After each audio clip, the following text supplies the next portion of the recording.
Hey, welcome to I-CBT Fridays. We are a growing group of clinicians worldwide who meet weekly to learn and expand awareness of inference-based CBT.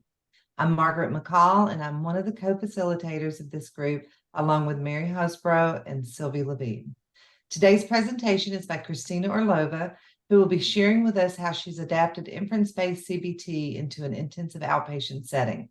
Kristina's presentation will be in two sections, and if you'll hold your questions to in between the sections and afterwards, or you can put them into the chat and we'll be monitoring the chat. Please keep in mind that this presentation will be recorded and posted on the I-CBT website and YouTube channel.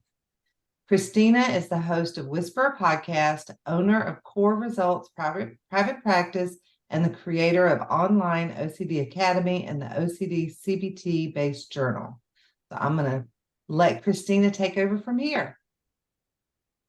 All right. Hi, everybody. So I, in preparing for this, decided to do two things. One is the first half is really more about kind of like the technical of setting up the IOP, because I get so many questions about that and people are so nervous when it comes to doing IOPs. So I really want to let everybody know that it is really not as difficult as I think we can think it is in our own minds. And then the second piece is diving into kind of what it looks like on the clinical side, which again, you will probably notice and see, and my style in general is to make things as easy as possible so that we can actually deliver the treatment. So let's go into the first thing. So with I-CBT or any IOP, right, most important is to know when an IOP is warranted. And that's typically, so far from everything that I've learned and known, is when you get a white box score of 24 or above. And also, of course, from clinical interview, you see there's significant impairment in functioning. Every so often, you might get somebody who wants to do an intensive OCD program because they want to, but generally, that's when it would be warranted. My experience of doing IOPs comes from, I was in a group practice and I used to do IOPs literally every single month because I was doing a 3-week IOP there. So I was there for 4 years. So I did a lot of IOPs. So the kind of experience I come with is more, I would say, kind of a classical setup for an IOP. So these are kind of the musts that you have to have in terms of running an intensive outpatient program for OCD. And we're going to dive into each kind of some of these categories specifically. So I'm going to kind of move things along. So if you have questions, again, jot them down and then we can dive into it after I'm done. So first of all, you have to have, make sure that you're contacting your local licensing chapter so that you can legally know exactly what is expected in terms of, like, for example, I'm in California, right? So I called, and I'm a licensed marriage family therapist. So I called CAMFT, spoke to their legal to get an idea of, legally, what do I need to do? Can I run an IOP? Can I not? Do I have to have some, a facility? And based on that information, I also have an attorney I worked with. And so we kind of looked at things together. One of the things I learned is that here, like it says here, right, an IOP is considered 9 to 19 hours per week. And so you have things like the ultimate kind of highest level of care, right, is being hospitalized. We have residential, then we have partial hospitalization and an IOP. So generally, if somebody is going through an one-on-one treatment or they need an intensive outpatient program, that's usually what's preferred before they enter hospitalization. Similarly, if they're coming out of a hospital or a residential treatment, usually an IOP is also recommended at that time to transition back into their home and their environment and then drop down to weekly sessions. Usually an IOP program is 4 to 5 days, consecutive days, like Monday through Thursday or Monday through Friday. You could make it Monday, Tuesday, skip Wednesday, and then do Thursday, Friday. But generally, it's during business days. And it's usually 3 consecutive hours. So like 9 to 12, let's say. Of course, the thing is, you could set up your hours whenever it's convenient for you. You can decide to do them in the afternoon, in the evening, whatever you want. I would say that generally making sure that you have kind of a set schedule is best. And a common question that people ask is, oh, do I need to take time off work or of school? And the answer is, yeah, most likely, because we're not just during the work together during our time, but the expectation is you're practicing when we're not together. So it is an intensive program. You want to make sure you obviously get the right CPT code. This is the code that's been used so far. So this is the one that I've been using. And you want to make sure that you're clear for yourself, how do you want to deliver this program, right? Do you want to do it in person? Do you want to do it through, telehealth? Do you do any community sessions, home visits? Do you want to involve family members? So when I was doing the IOP in the group practice before, it was one where it was in person. We did do home visits. We did do community work. We did involve families. So all of these were aspects there. In my own practice and business, everything is telehealth only. So I only do IOPs via telehealth. I've done both an ERP-based IOP via telehealth and an I-CBT-based IOP via telehealth. Both work wonderfully well. The only thing you have to obviously clinically kind of look for is that a person would be able to kind of use this platform well, right? That they'll be able to be online, be present, do the work. So that's something you have to make sure you're looking at ahead of time when you're talking to them. Payment structure. This is a big question people have. So usually for an intensive outpatient program, the payment structure is called per diem, which is basically that you get reimbursed per the day. So it's not per hour, which means your rate is going to be different. So it's not per se your hourly rate, it will be for the day rate, if you will. This is how like a partial hospitalization bills it. In order for this to be billed as that, you must provide at least 180 minutes of service. And so most IOP, I'm giving you a range here, but generally they tend to be anywhere from 10 to 50,000. Frankly, when I learned there's $50,000 IOP programs, I was like, wow, that's hefty. But, like whatever, everybody bills at whatever they like to bill. So, this is up to you to decide, right? Because you have to also take a look at where you live, what is the rate there, what makes sense. This is where, of course, as therapists, I think we struggle sometimes because we forget that we also are business owners if we're running our own practices. So we do have to kind of switch into that mode and really consider, okay, what's going to make sense for myself as a provider and my costs and everything else, as well as for the client. So in that regard, it is about finding that balance of both and, right? And then of course you have to then decide, are you going to accept checks? Are you going to accept, any major credit cards? Are you going to allow people to split payments? Are you going to bill before you even start an IOP? Generally, most IOP programs I know will let folks put a deposit down at least 2 weeks before the start date so that locks in that date for that person, because 3 weeks is a long time that you're committing and you're putting aside. And then usually the payment is due before you start on day one, before you start treatment or day of treatment. Let's see. So having a contract, an IOP contract, it's just like if any of you use Simple Practice or whatever other programs you use, right? You have contracts there, like your, online contract for online services or privacy policy. So similarly, you want to have something like this that's written out, and some of the common things you want to include are the following. You want to have things like, what's the detail of the program? For example, my current IOP, instead of 5 days, I do 4 days. 3 hours a day for 3 consecutive weeks. So total, that's 36 hours of treatment. So that's already written and spelled out for people. So when I talk to somebody initially and they're interested, I sometimes will send them this contract for them to review so that they can read it themselves. They can see all the details that we went through verbally. Any questions they might have, we can discuss it before we start. And then obviously they sign that online in terms of making sure that we're on the same page with this. Usually in the contract, you also want to talk about the schedule. What is the schedule, right? How many days? What are the hours? Is there flexibility? People sometimes will ask things like, oh, can we meet for an hour here and 2 hours there? The answer is no. An IOP has to be, remember, delivered because it's an intensive. It has to be delivered like 180 minutes minimum for it to be considered an intensive treatment. You have to include in there cost and schedule and fees. Are you going to take a deposit or not? Do you take insurance? Maybe you decide you want to do single case agreements. Maybe you don't. So you want to make sure you address that. Refund policy. Do you refund? Do you not? In what circumstance would you provide a refund? These are important questions. Usually I will say from all my experiences is that, when somebody really commits, you want them to really commit. We don't want people, 1 foot in, 1 foot out.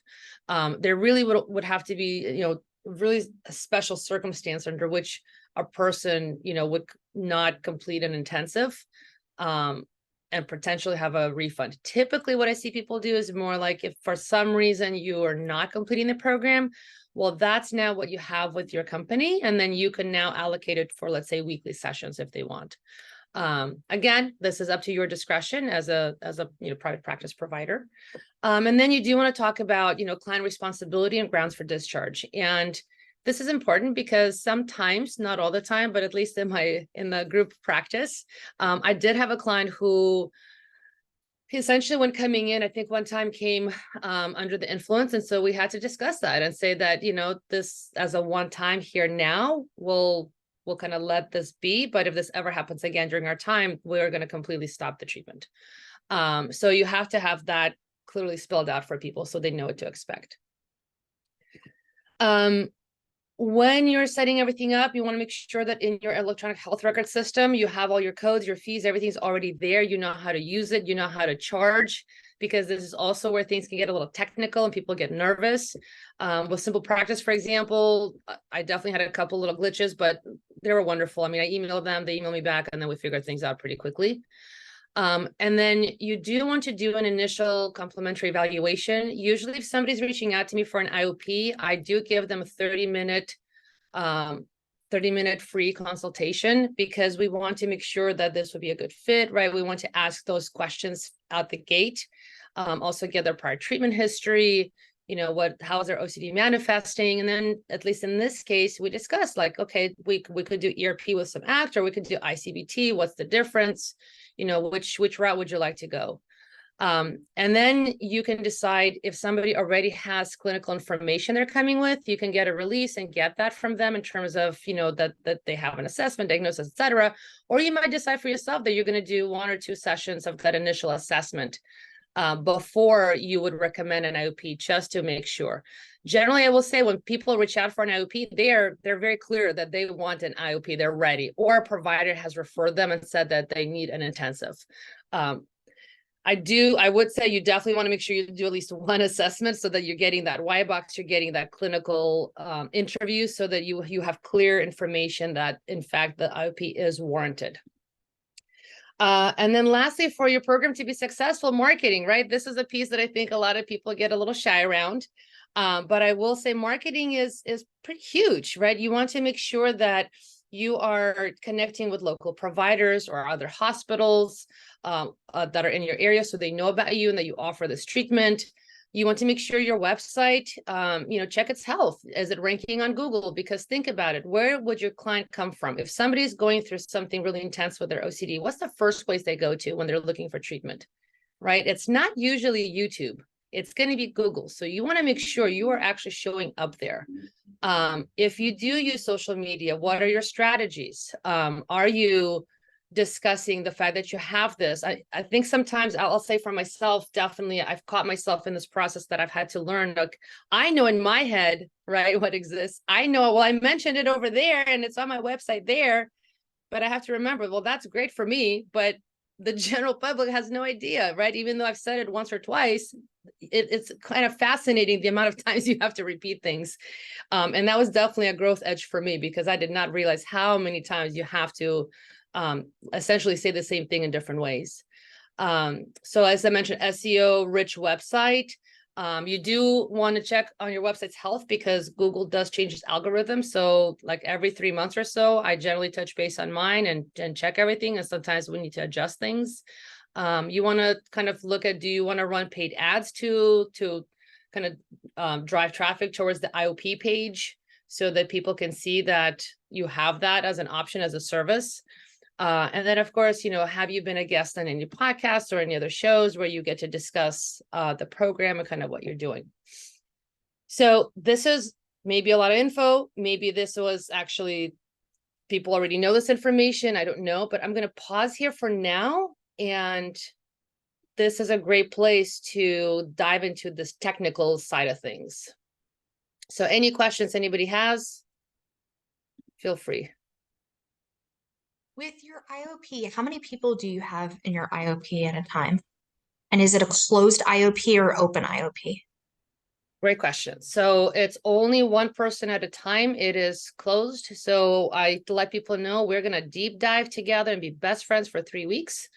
So it is without individual. And I always recommend for them to make sure that if they have a loved one, a partner, or family, whoever, that if to get them involved basically, and then we will decide together on what day, or maybe if we need to do it over 2 days, that we'll bring them in so that we can then have that kind of session together so that they're also learning and getting some strategies.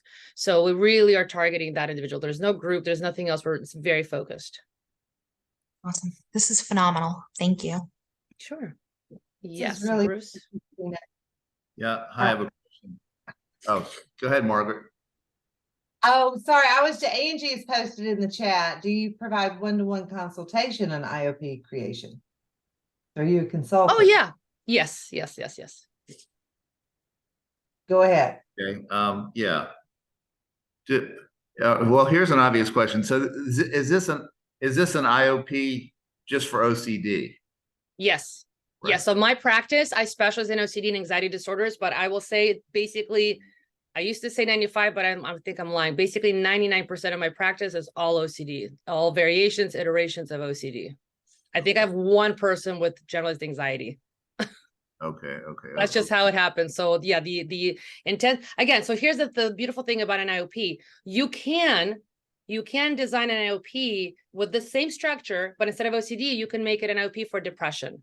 Yeah. Totally, completely fine, right? Completely doable. So I did actually have an IOP where somebody was it was anxiety and depression more, wasn't quite OCD, but they were really struggling. So we did an IOP for him for that and really targeted depression and did quite incredible work in the 3 weeks. I mean, the beauty of an IOP is that when somebody's really struggling, we really get to kind of make some movement and make a dent in things much more quickly. It's pretty profound, the impact you can have. So and I also had somebody who had more generalized anxiety, and in that one, it was interesting because frankly, we were able to get things done within 2 weeks. So we really didn't even need the full 3 weeks, but we just kept practicing on the 3.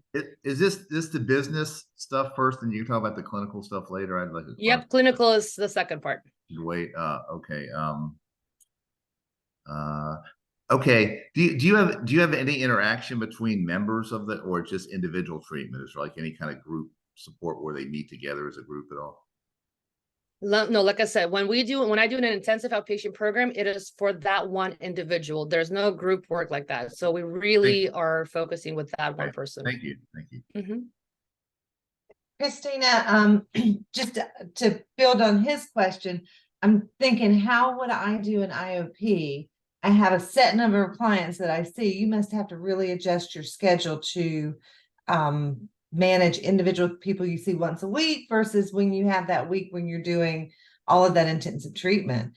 And I'll just add on that Sarah wants you to talk a little bit more about insurance stuff and private pay and becoming paneled and how you deal with that. Yeah, so I don't. That's the short answer is I'm an out-of-network provider. I think a lot of specialists are. So I let folks know that, for you to get any reimbursement, you'd have to check with your insurance if you have out-of-network benefits and telemedicine benefits. And some people have had their insurance that actually has that, and so they're able to get reimbursements, and I obviously provide them a super bill. And some patients don't, because everybody's so different in terms of who their carrier is.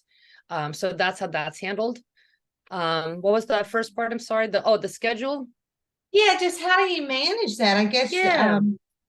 So for me personally, I played with the schedule, to be honest. So what I figured out that I liked that worked for me, because if I know I'm having an IOP plus my outpatient clients, that's going to be an intense 3 weeks. And I personally need some self-care in the morning. Like I need a moment for myself to kind of get ready. So I made my schedule be starting at 10 a.m.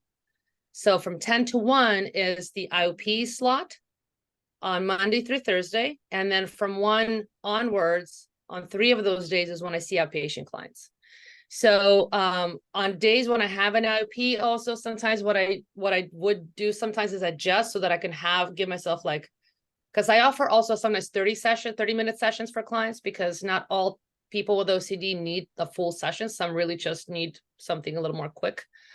So then what I do is I'll schedule 30 minutes, like from 1:30 to 2. So I give myself a half-hour break between an IOP and but that's me because that's my preference, right? So that's what you get to decide for yourself. What's your comfort, right? You might decide that, hey, I want to do it, 9 to 12 and then have an hour or 2 break and then see my outpatients in the afternoon. You might decide to inverse that and decide to see, your individuals first half the day, give yourself a break and then do an IOP, I don't know, 3 to 6.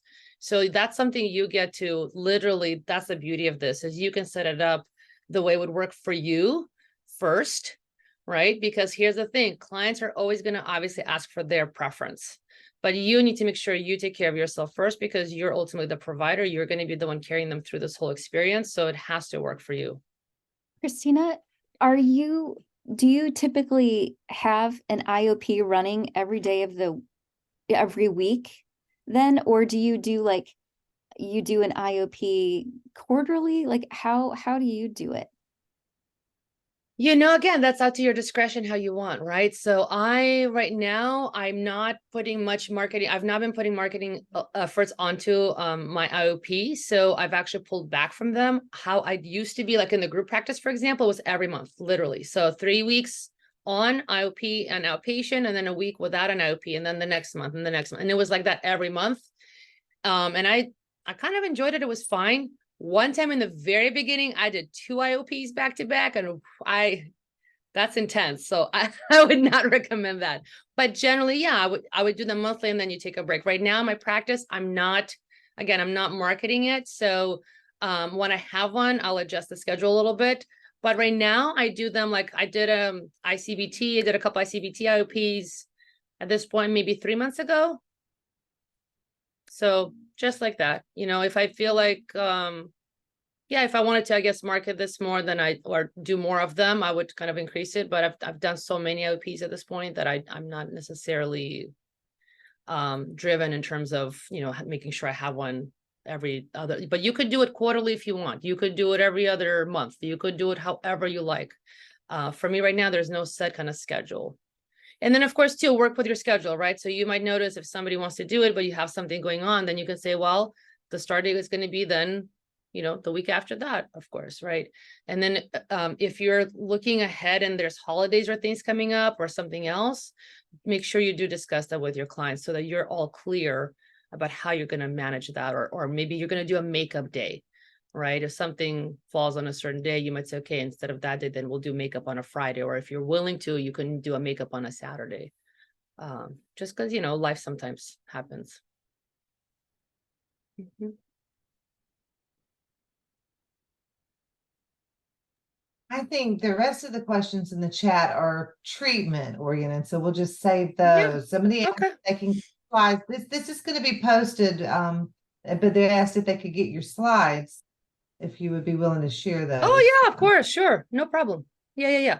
So here's kind of, I'm going to give you a little teaser. Then if we're going to move into the clinical part, it is really not complicated. I just want to keep iterating this. It is really not. I think, again, we as clinicians get a little bit in our heads around this and get nervous, but think about what you do every week when you show up for your clients for your session, right? Now imagine that, and it's just prolonged. And the only difference there is more, sometimes people think, oh, what's going to happen if, like, am I going to run out of things to say? Stuff like that is more what comes up. But clinically wise, the treatment that you already provide, which I'm confident you all provide amazing treatment, that doesn't change. You already know how to do that. So here's the clinical part. When we actually start day 1, we go over expectations. That's really, really important. You have to set the stage so that you're helping people manage this. So when I use I-CBT, for example, day 1, we spent on, if for whatever reason, let's say I don't have a Y box, that's when we do the Y box. That's when we say, okay, we have plenty of time. So let's take a moment. Let's talk about what journey we're about to go on together and what that will look like. So I will start with saying things like, okay, here are the 12 modules that we're going to be covering over the 12, because for me with the 4 days, it's 12 days, 12 modules. So literally we're going to go module per day, just like that. I let them know, should something come up and we end up going a little faster, let's say, or we go slower, that's okay, right? That we're going to be learning together is how do you learn and how do you practice? Because you're the one variable we don't know about yet. So people then can relax a little bit and not feel like, we have to rush or we have to finish every single item, because sometimes things do come up and we might get stuck on stuff, and that's okay, right? Or sometimes because of, it's so long, other things might come up that might not, that's OCD, but maybe not all OCD that we also need to address. So I let them know that so that we create that room and a little flexibility, and, so everybody can take a breath. We talk about kind of general overview of the different modules that we're about to cover so that they know. And then, if there's anything else that they want to let me know that's important for them, or anything else that's up in that moment or that day, we have that space, and then we dive right on in. So I screen share just like this, and we start with the education about, what is inferential confusion? Let's talk about that. What is that concept? What does that even mean? And then once we go through that, then we start with module 1. Once we complete all of that, and there's time left, then we, of course, get into more practice. So I'm very big on experiential learning components. So I make sure we practice, even if someone's like, yeah, I get it. Because sometimes people might want to kind of blow you off a little bit like that. I just say, that's great. We're going to keep practicing anyway. The main thing here is getting comfortable with holding this space so that, you're managing the time, right? You're managing how you're kind of going, the pace you're going at. And I think the biggest thing is trust this process and let it unfold, right? You're monitoring the pace, but you're allowing things to unfold. It's really quite an incredible, it really feels like a dance. It's incredible because you really get to kind of see and where a person is stuck. You're building that trust, right? You're still building that connection. You're getting to know them. They're getting to know you. But again, this is happening pretty rapidly because you're together every day for 3 hours. And I usually tell them week 1, we're going to be, building these skills. And then guess what? You're going to have 3 days to practice putting it all together by yourself. The other thing I do let people know in the IOP program, this is the one program where you completely have access to me anytime outside of our session. You can shoot me a text in the client portal, or if you need to talk for a minute, shoot me a text. Just know I might not respond right away because I might have other clients, but I will make sure I get back to you. Because the goal of the intensive is that we help you move through this. So I always let people know if there's something that you're just absolutely stuck on for whatever reason, it's not clear, you don't have to wait till tomorrow. Reach out to me. I'd rather we address it, and then maybe that can help you get the practice going more quickly. I will say with inference-based CBT, I've not had that issue.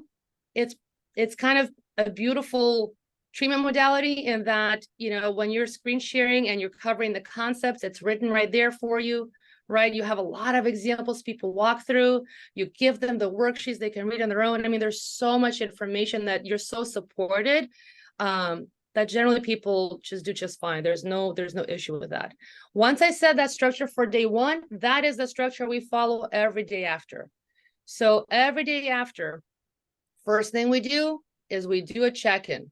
How are you today? What's going on for you? Give a person a moment. Then we spend another, 5-10 minutes after that saying, okay, did anything come up for you? Do you have any questions from yesterday? And then I'm a stickler for this. I'm really big on accountability. So when people start working with me, they know I will absolutely 100% of the time ask you to share your work with me. I'm not going to just take your word for it because this is an intensive. We're rolling up our sleeves. We're working together, right? We need to get to know where are you getting stuck? What's happening? Are you understanding this? Are you not? So I have them then share their practice with me. And once we go through that and everything looks good, we say, wonderful. Okay, let's get on to module 2. And we literally repeat this structure every single day, day in, day out. So in terms of that is kind of the most basic, simple kind of process, if you will. So that's why I said to you guys, there's nothing overly complicated here. It's everything you're already doing. You're just putting it into this longer format. And it's really about you just being comfortable to be there with a person for that length of time. I will say there have been a couple of moments where I've seen folks, they seem like they're kind of moving through really rapidly, and internally I'd get nervous thinking, oh my gosh, are we gonna get through everything like really fast? We have all this time left.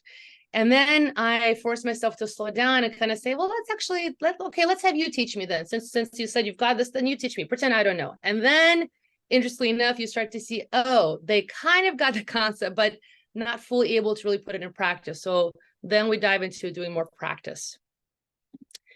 Always checking in with the client, always asking them to explain concepts back. There's a lot of back and forth in that way.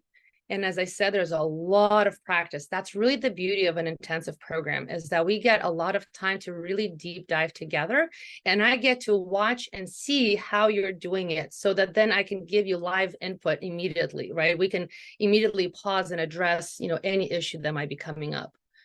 And the accountability piece is huge. Every person I've ever had an IOP with, that's one of the biggest things they say. They're like, wow, man, like having that, knowing that I have to do this really helped me like get in there and do this work, because I knew I'm going to see you tomorrow. Like, so I better get this done. I'm like, yeah, that definitely is a kind of an organic feature, if you will, in a program like this.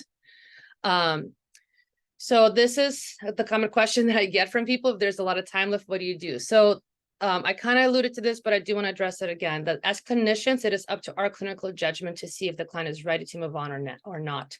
And so we need to really take our time to slow down and really evaluate. Even if somebody's rushing you, that's definitely, for me, an indicator where I'm going to slow down and say, you know what, I get it. I know it seems like this is really easy and you got this, but just do me a favor. Just pretend like I just totally don't understand anything. I'm 5. Break it down for me. So then a person will start to explain it to me, and then I really get to see that they really got the concept. And if they really did, great, then we move on, right? We're not going to be stuck, but I really always want to make sure that you truly understood the concept, that you can teach it back to me, that you can apply it in different situations. Time management is the other piece. In an ERP program, it's different, because sometimes, as we all know, through that lens, a person might want to take a break right when they're actually feeling anxious, because that's a way to avoid. So we manage time differently. In an I-CBT program, we're not doing that. So we absolutely let folks know, look, it's going to be, we're going to be in this for a little while. So we're definitely going to take some restroom breaks, or if you need, grab a snack, whatever you need. If you need a break sooner, let me know, but no problem, because it is an online kind of learning format. So, sometimes you get tired staring at a screen for 3 hours. So we all need a little bit of a break.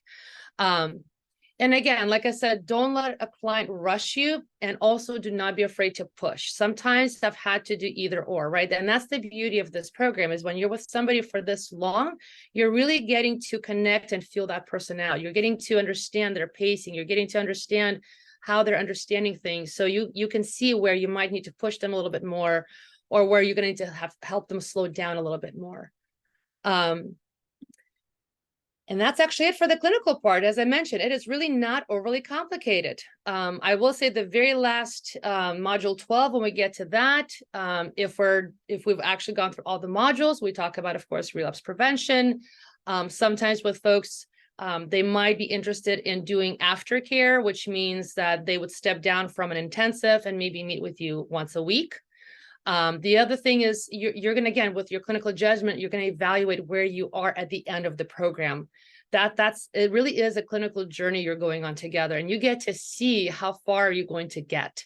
And so I do let folks know that in the beginning, in terms of that, when we get towards the end, we'll see if, did we make it through the modules? Did we not? Does it seem like maybe, you might need support and meet maybe more than once a week? Afterwards, maybe you need once a week. And I've had some folks, when they finish an IOP and we're both look at each other and we're like, you're done. Like, if you want to see me, you can, but you don't have to. And they don't. They move on with life, and they might reach out at some point for like a booster session, but we don't need to have any aftercare. So again, you're going to get to evaluate that only when you're at the end of that program. And always at the end also is when we do another Y box, and we get to see kind of where we are compared to where we started. Sometimes I've done a Y box in the middle. That's again your clinical judgment. I find doing one in the beginning and at the end is what's helpful. And then, you know, we talk about that as well, and folks get to see and they get to say kind of the progress that they've made, and they themselves start to realize and recognize, you know, all the ways that they're now, you know, able to operate differently in the world and understand things. And then anything else that's left over where they're still getting stuck, if that's the case, then that's where we do that aftercare. Like we'll meet once a week, or if they already have a therapist, and then I'll refer them back to their therapist for a weekly. And if they do I-CBT ideally, then obviously we'll get a release and talk to the therapist and let them know, here's where we got to, here's where they're still a little stuck, for you to now take over and work on that piece of it. And that concludes the clinical piece. So questions here? I have a question about outcome, and do you keep in measures on the, and I don't know what, well, I guess I-CBT is new to all of us, so many measures, you're not going to be able to compare it too much. But are you seeing more progress with IOP in a shorter amount of time? Yeah, it's been pretty incredible. With a couple of folks that have done this with using I-CBT format, it really was incredible where they started and where we ended. I mean, night and day. If we started with a score like, I think somebody was like in their 30s with the Y box, I think we ended, it was like 17. And they're like, yeah, I'm managing. I mean, they were still stuck on a couple of pieces, but it became clear that outside of just the OCD component, there was a little bit more going on there with some, I'd say like a little bit of trauma and a little more of that self-construct that needed a little extra work. So we just handled that in individual sessions after, but from the OCD lens, yeah, they did amazing. So Kristina, there's some questions in the chat, but we've got plenty of time if people just want to unmute yourself and ask the questions you have, and I'll try to pay attention to ones that don't get asked. I have a question, Kristina. Did you say that the minimum number of hours for an IOP is 36? No, so in California, it has to be between 9 and 19 Oh, for the whole treatment? per week. Okay, but how about, okay, so it's 9 to 19. So it doesn't really, so it could be as few as 9 hours if you only, clearly you're not going to do this in 1 week. But I guess I was trying to figure out what the insurance people would expect in terms of a duration, or could it theoretically be 9 hours? Yeah, so from the insurance standpoint, you have to be delivering 180 minutes minimum in this is in California again, so you'd have to check wherever you live. And here it's that it has to be between 9 to 12, excuse me, up to 9. This is my hours. Yeah, so I think it was here. I have that slide. 9 to 19 hours, excuse me. So you can, so I know somebody, so there's one person I know that did an IOP where the way they did it is I think 2 hours, and you could schedule per week. So Okay. there is an option like that. The thing is that it has to be minimally 9 and it has to be 180 minutes. And then when if there's billing, it's billed as per diem. So for the day, and you can only bill per diem, like per 1 day once, right? You can bill for your outpatient individuals multiple times a day, but for an IOP, you bill it as a per diem, which means per day. So for that to be able to be billed that way has to be then somewhere in this. Classic IOPs, I will say, are typically, again, a classic IOP is 3 weeks, 3 hours a day, 4 to 5 days a week. That's a classic standard intensive treatment. We, of course, have the Bergen method, right, which has, I think, a 4-day IOP, but that's like a 4-day, I think, all day, like 10 hours or, yeah, I forget how many hours, but it's like over a 4-day process. That's a completely different model. But for a standard classic intensive outpatient program, it's usually 3 hours per day, 4 to 5 days per week, over 3 consecutive weeks. Okay. Are you using pretty much I-CBT with the individuals you treat using an IOP? Whatever the person wants. I use either ERP with some ACT aspects or I-CBT. So I don't mix them. I let them know it's going to be one or the other. Now, again, of course, you know, here's the thing, as a clinician, I have internal flexibility because we might be doing, let's say, ERP Act, and then something comes up where, let's say, something from I-CBT module might be extremely relevant. I might kind of suggest it, and we'll see if, Okay. All right, thank you. Mhm.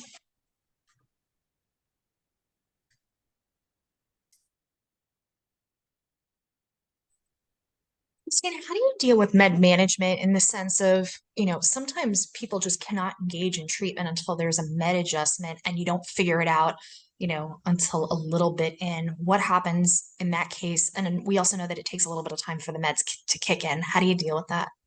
Yeah, it's a good question, Stephanie. So usually this is why you do that initial 30-minute consultation. This is part of those initial questions you might ask, are you on medication? Do you want to be on medication? Making sure you get, if there is medication involved, because for my practice, for example, I don't have a psychiatrist, but I do have a psychiatrist in my area that I refer to and trust.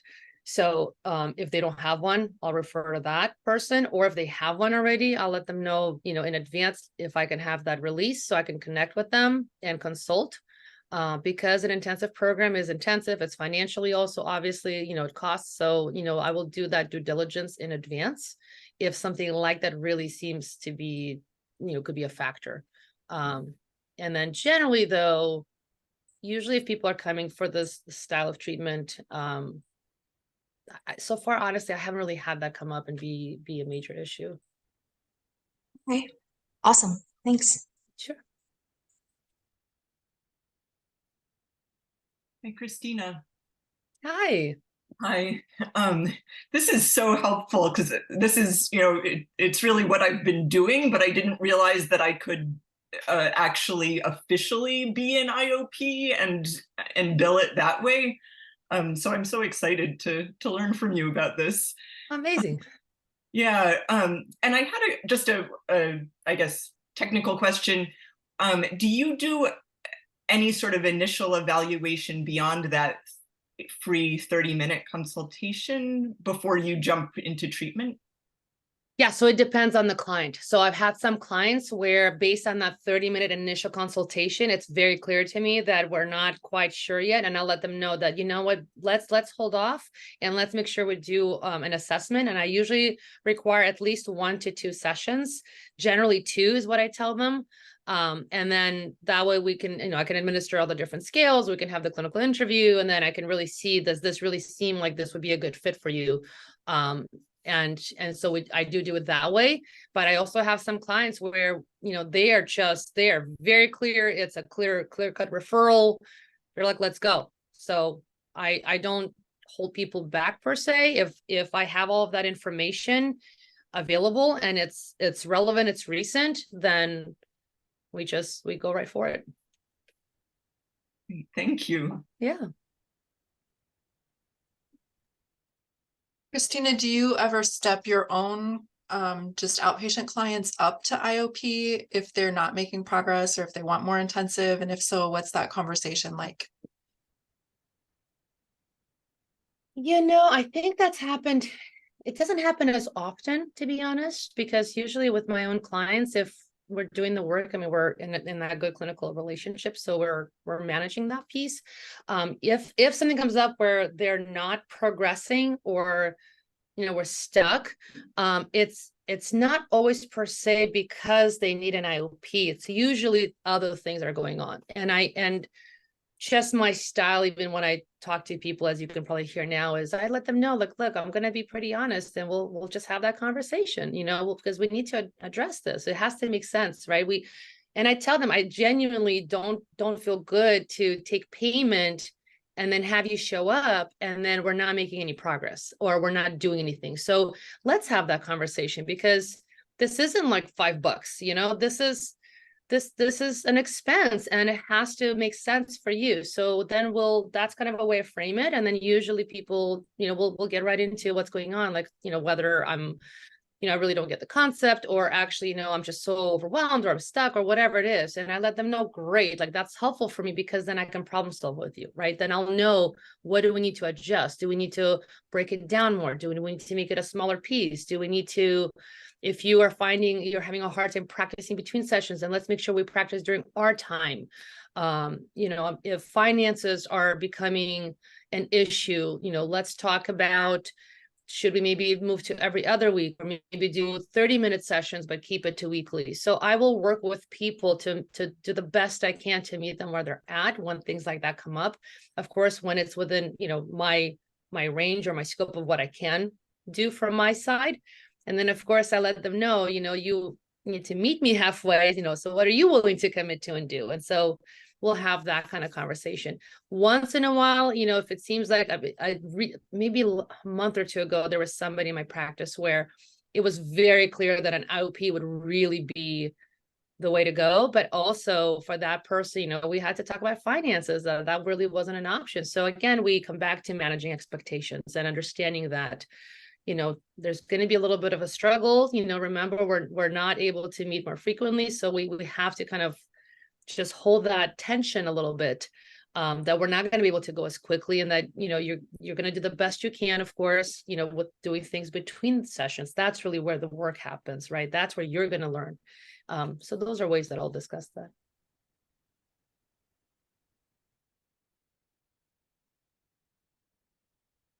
Has a few questions. Sarah, do you just want to unmute, or would you like for me to ask them? Yeah, I can jump in. I was wondering if you offer like payment plans for clients who want to do this, but it's like a big financial burden for them. So I'll be honest, so once payment has to happen while treatment is being rendered, meaning if somebody wants, I will let them pay per week, but that's going to be the extent of the payment. Because if somebody, let's say treatment is rendered, and then for whatever reason their card is declined or whatever, as a business owner, what are you going to do? Right, makes sense. So that's what I'm saying. We have to hold both our business hat, our entrepreneurial side, which we are entrepreneurs. If you're running a private practice, you are an entrepreneur. As uncomfortable as maybe it might be for some folks, but it takes a minute truly to kind of wrap our minds around that piece of it. And we are also clinicians. So you do have to hold that tension, and that's, in that way, that's the thing that is the easiest kind of thing to do, so that it works for everybody. But not beyond that. Yeah. My other two questions were, one about, does being an IOP and clients seeking reimbursement put you kind of more at risk of being audited by insurance? And then the other question is about, how do you deal with people who might be unsatisfied with treatment or not feel like they're getting whatever that they were seeking out of it? So for that, that's the managing expectations that's why I said that I covered that at the very beginning. That's the conversation we literally have in the first 30-minute initial consult. That's the conversation we have if we're doing an assessment. That's the conversation we're having again on day one. So we're having that conversation out the gate so that expectations are managed. And I'll be honest, there's been, in all the IOPs I've ever done, there's been 2 IOPs that didn't work well. And it was predominantly because the person, I think, just was not in the space. They just really insisted on arguing. I mean, constantly arguing, to the point where I had to stop and say, look, it seems like you're more interested in just having that conversation. So, okay, we can do that if you like. And if you'd like to, learn the concept and practice with me, I'm totally open anytime you want to do that. But if not, we can definitely, have this conversation. I mean, that's the best you can do in that moment. But that's really the only two times where it went kind of, an IOP didn't quite work out. Generally, though, again, when you're managing those expectations from the beginning, and that's the beauty of it as a clinician, you're adjusting the treatment as you go along together. It really is a dance that you're in. So you're always looking at what's the next step, what else do they need, how else can I deliver it, how else can I, teach it, explain it, and so on. So you're always in that kind of adjusting and attuning process with the client as you're with them every day for that length of time. In terms of reimbursement, I think you asked, Well, as a private practice owner, you have to always be ready for the fact that you could be audited, right? So you have to make sure that you have your super bill set, you have the right clinical information, and you're clear from legal ethical perspective, what you will release to an insurance company. Whenever I have a moment where I feel a little wobbly and unsure in that, I will reach out to my attorney and ask them and just kind of review it again. Because every so often I might forget a little bit. Generally, though, if an insurance company wants all records, the answer is no, those are confidential. So I will give a treatment summary, and I'll give you a super bill with all the codes, and I'll give you, obviously in a super bill you have all the codes, your own, NPI, your business, whatever, all of that information, right? You have the CPT codes, so all the codes are there. So I will gladly give that. I'll gladly give a treatment summary, but I'm not releasing actual clinical data or information because, again, that's confidential.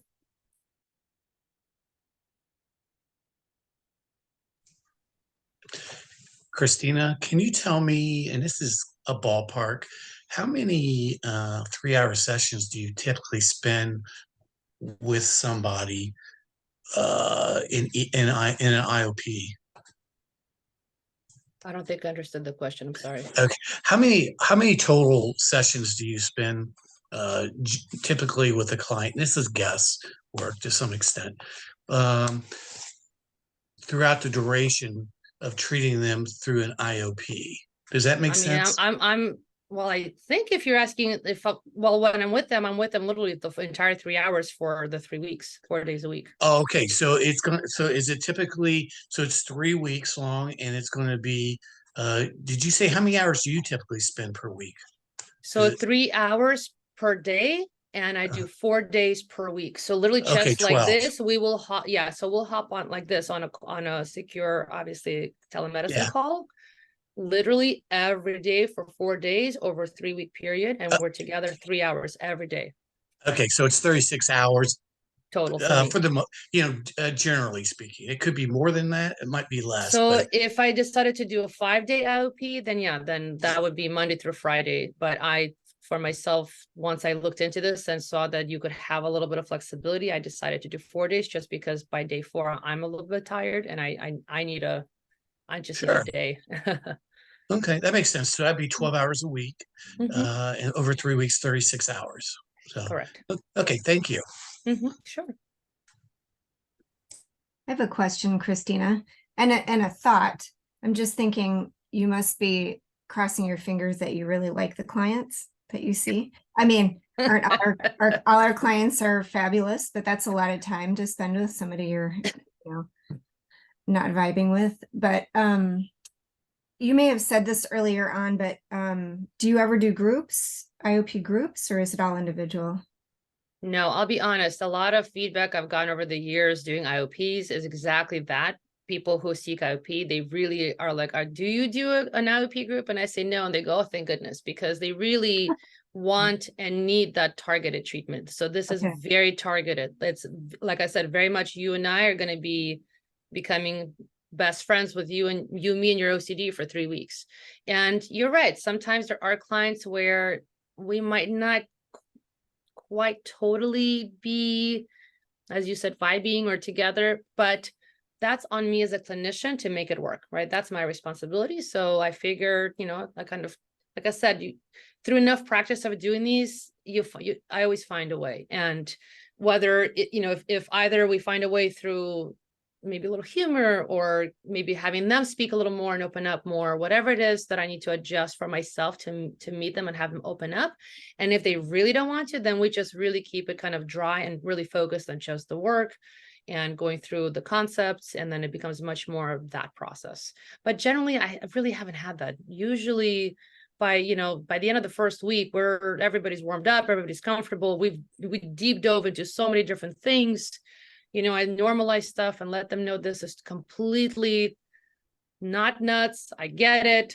This is exactly what OCD is like. So people feel usually very understood and they open up even more about, the internal thoughts and processes and feelings. And it's a lot of like, yeah, absolutely. Right. Validating, not reassuring, but just validating that this is definitely, a common experience in OCD. And thank goodness we're here now that we get to learn this, right? That we can actually help you get better and understand yourself better. Yeah, nice. And I thought I saw you post that you see people outside of California, but or do you only see people in California? Yeah, so because I've had folks reach out from outside of California, I actually just recently took my intensive outpatient program contract and just called it intensive coaching program. So it's literally the same thing, except the only difference for the coaching component is that, to make it very clear distinction, is I let folks know we're not doing clinical assessments. We're not doing diagnosis. We do not have a treatment plan. This is going to be literally coaching. So we really get into that proactive teacher-trainer relational dynamic, more than, the more clinical, conversations or deep diving into other things. Oh, interesting. Mm-hmm. Okay, and similarly for one-on-one sessions, it's exactly that. It's just same thing there. If somebody, and I actually have right now a couple of clients who I'm doing coaching sessions, one-on-one sessions, where we're doing that teacher training component, and we agreed in advance that we're not doing assessments, we're not doing any clinical work in that way. Okay, so cool. Thank you. Mm-hmm. Yeah, that one, I'll be honest, took a minute for me to kind of orient what I have to do. And same thing, I called camp first and talked to their legal department. Then I talked to my own attorney, and then I understood what the difference is, or how to explain it so that it, you really, because you have to really differentiate for people what are the kind of, how does this going to look and feel and be, so that they can then choose the option that they want. Okay. Kristina, what department do you call to find out the guidelines? Department of Regulatory Service? What did you say? I'm sorry. Well, so I called my licensing. That's why I said you want to contact your licensing chapter. So I'm a marriage family therapist. So I contact the California Marriage Family Therapy chapter, and they have a legal department that I can consult with. So it's not like they're giving me a legal per se individual advice, but I talked to them first because they gave me that kind of review and that touch point. And so I'm like, oh, okay, got it. And once I have that information, then I go and connect to my attorney when I need to then work through, a detail. And then once I have that clearly outlined, then I just move forward and put some of these documents together from the legal standpoint, and then go ahead and get into the clinical piece. Well, I have one more question. What is it, a selling point? Is it cheaper to do an intensive outpatient if you do the math per hour? You 36 hours. Is it more per hour than your regular fee, or is there some kind of bundle bonus typically? Well, per diem, when you're charging per day, you're not charging your hourly rate. You're setting a fee. So I will say in California, just to give people an understanding, this took a little while to gather this information. Not everybody wants to disclose it, but you get to have it forever. Out here, for per day, per diem for an intensive, the range is anywhere from $600 to $850. It's somewhere in there. So that's what I'm saying. You want to look into wherever you live. What are the costs there, right? So you might, and again, the thing is, and this is for good reason, because people obviously want to protect their own businesses. Not everybody's going to disclose that information, exactly how much they're charging. But if you have somebody who provides IOPs locally, reach out and ask, and maybe they'll get, and if not, then this is where you would have to do a little bit of that Google searching and kind of see if you can get any numbers. But you want to kind of get that range for yourself. And then again, you then need to put that business hat on and decide for yourself what makes sense for you, that's comfortable, but also manageable and affordable for a client, so that it makes sense for everybody across the board. Thank you, Kristina. It's 1:59. We probably don't have any time for any more questions, but I will tell you that the chat is full of thank yous, and this is probably, people are like sitting on they're ready to ask you the next question. This has been amazing. I think awesome. Yeah, I wanted again to demystify this, because it really, again, it's not too complicated. I know it can seem like it, but it really isn't. And if anybody wants to start an IOP, you have my email. You can find me on social media. Please don't be shy. Reach out so I can help you figure out whatever your stuck points might be, because people need these services, to be honest, and there's not enough of them. So if you're somebody who's motivated after this and you want to do this, please, please, please go for it. Thanks, Sounds really- Christine. I appreciate your wisdom that you shared Yeah. today with us. Oh, awesome. I'm so glad this was helpful. Yeah, this was really good. Thank you, Kristina.